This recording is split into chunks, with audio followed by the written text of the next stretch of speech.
En posant ses pieds sur le sol de l'Institut national de recherche biomédicale INRB, le président français vient exalter les prouesses congolaises réalisées dans la recherche scientifique. Accueilli et guidé par le professeur Jean-Jacques Muyembe, directeur général de l'INRB, Emmanuel Macron a été invité avant tout à contempler une photo chargée d'histoire de son prédécesseur François Mitterrand, qui en 1984 inaugurait les locaux de cet institut, fruit de la coopération franco-congolaise. Après une brève visite de quelques installations de ces centres, direction l'amphithéâtre pour la signature de la convention PRISM, une plateforme pour la recherche internationale en santé mondiale. Dans un auditoire constitué de plusieurs personnalités du monde scientifique et médical et de quelques membres du gouvernement, la cérémonie a débuté par des discours.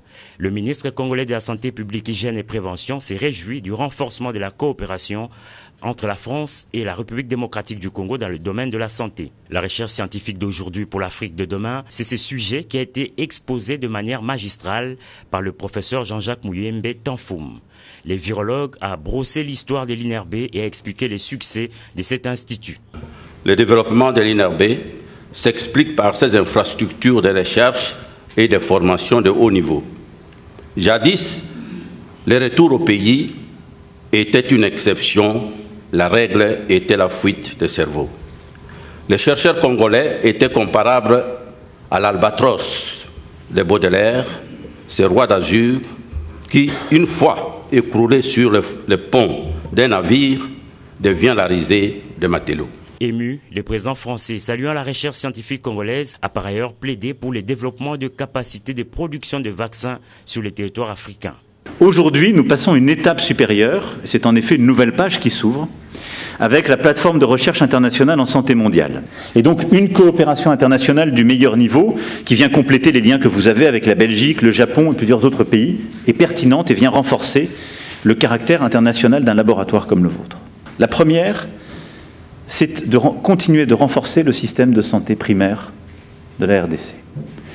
Parce que faire tout ce qu'on fait avec vous aujourd'hui n'a de sens que si, le jour où une épidémie, tel virus est identifié, on a les meilleures capacités à organiser une campagne de vaccination quand vous aurez contribué à trouver un vaccin et à déployer des réponses.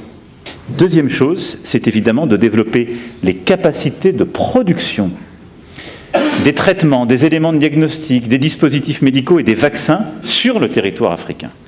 Après les verbes, le geste. La partie congolaise et la partie française ont signé la convention PRISM, cette plateforme pour la recherche internationale en santé mondiale, en présence des représentants des institutions françaises partenaires. C'est donc reparti pour une coopération renforcée dans le secteur de la santé entre la France et la République démocratique du Congo.